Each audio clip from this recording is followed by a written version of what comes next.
भजन भाव के पहले कोनो धुन तरज गावल बतावल जरूरी ना होले, लेकिन हमने के मजबूरी बा ए भैया बाबू लोगन बदे। भोजपुरी में लोग बतावेला कि बात हरदी जहे सटईबा वही सट जी। कोनो लड़का कोनो लड़की में बड़ा प्यार रहल, लड़किया कलश तारे से बियाह करो, कलश की देख झूठी कसम मत खाइए, बात अगर पक्की हो तब मन आगे बनाई। वो जानत रहल की धोखा दी ही हाथ ना कलश के आगे लड़की के घर वाले जान गिलन की बड़ा उसे प्यार कर चला था। घर वाले एकदम बगावत पर खड़ा हो गिलन कलन की ना कुछ भी हो जी वो से तोर बियाह ना हो। बहुत बियाह कहीं ओकर और तय हो गई। एक दिन अपने प्रेमी से मिलल बियाह कलश के सुना निकल जा जब तुम कहे अरे हम निकल जी कहाँ निकल के जाई, कहे कोनो दूसरा रास्ता पकड़ ला, कहे हम जानत रही कि ये हमरे संग करे वाली है तू। तब लइकवा कहलस का कहलस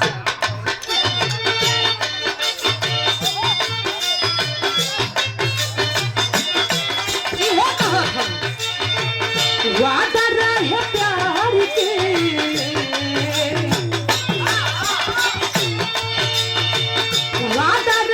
प्यार के जीवन भर निभावे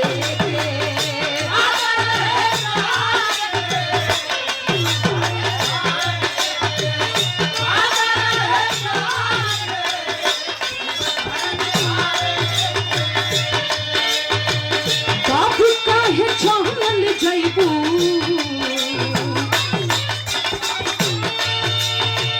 सब काहे चल गइलू हमके रुवावे के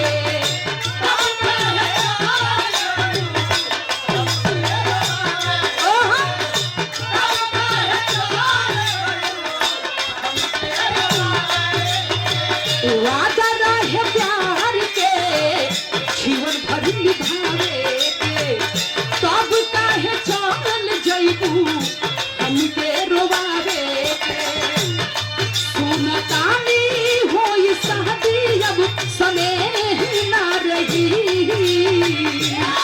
सुनतानी होई शादी अब स्नेह ना रही। नवंबर में जइबू हमारी जान, नवंबर में जइबू हमारी जान, दिसंबर में देह ना रही।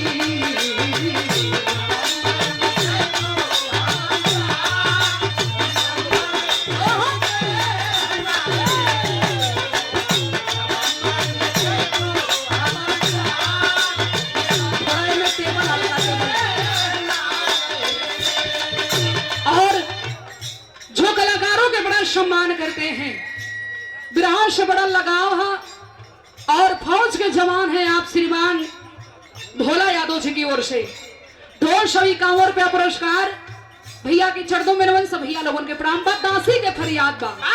हे मैया आप गवावे लो हम गाइला, हे भैया लोगों के बीच में अपनी ऊंची मंच पर खड़ा करा देले बाड़ू आज के नैया तोहरे हाथ में बा। हे मैया दासी कहले भैया कहा कहलस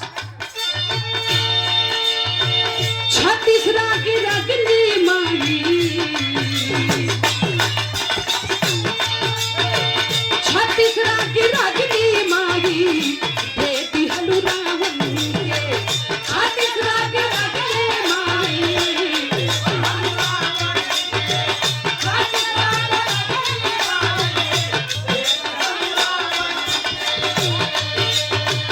छई से बहारिया के, छई से बहारिया के भरी दे सावन के, छई से बहारिया के छई से बहारिया के छत्तीसगढ़ की रगनी माई बेटी हलू रावण के, छई से बहारिया के भरी दे सावन के। वैसे माई राउर हमारा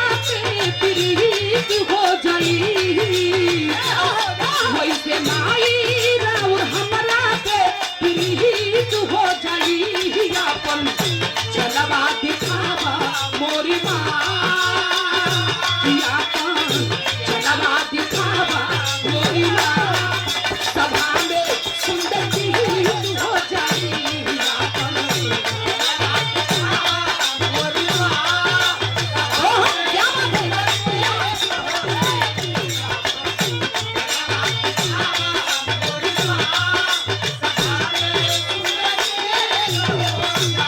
कहती है जे धन मांगलो के धन देलू, जे बेटा मांगलो के बेटा देलू, जे ज्ञान मांगलो सो के ज्ञान देलू।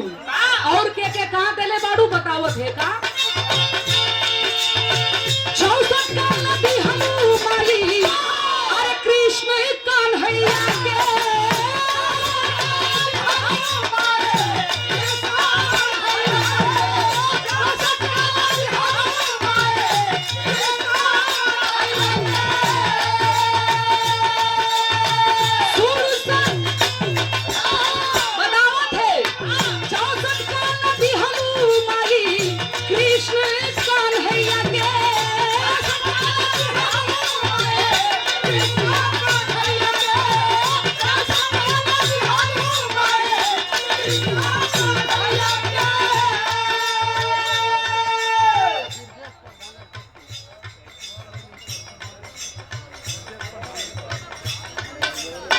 पूजनीय ब्रजेश प्रधान जी की ओर से अर्षदपुर के धरती से माननीय प्रधान जी की ओर से सुंदर पुष्पहार 500 रुपया पुरस्कार देके सम्मानित किया गया। प्रधान जी के चरणों में नमन सभैया लोगों के प्रणाम। 64 का नदी हनुमाली अरे कृष्ण कान्हैया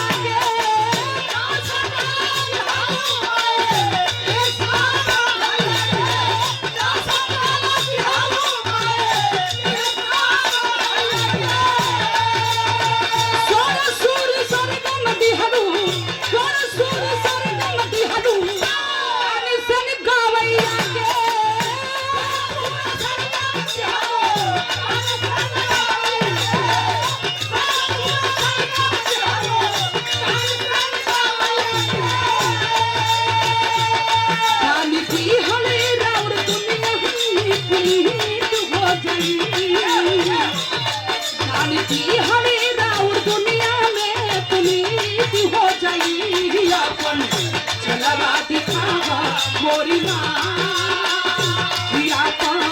जलवा दिखावा मोरी माँ सभा में सुंदर की हो जाई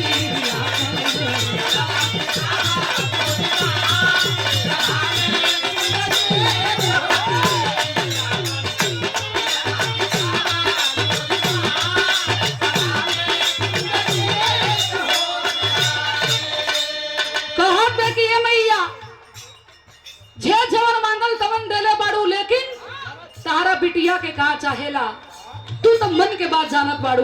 बतावत है कहत है का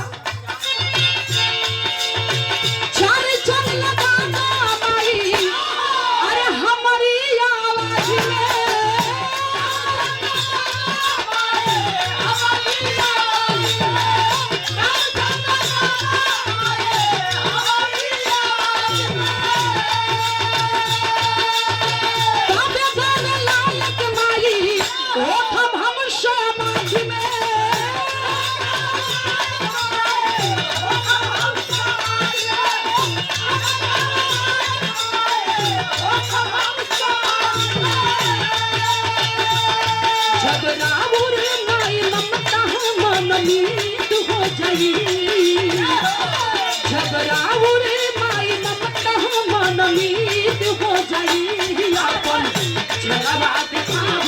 मोरी माँ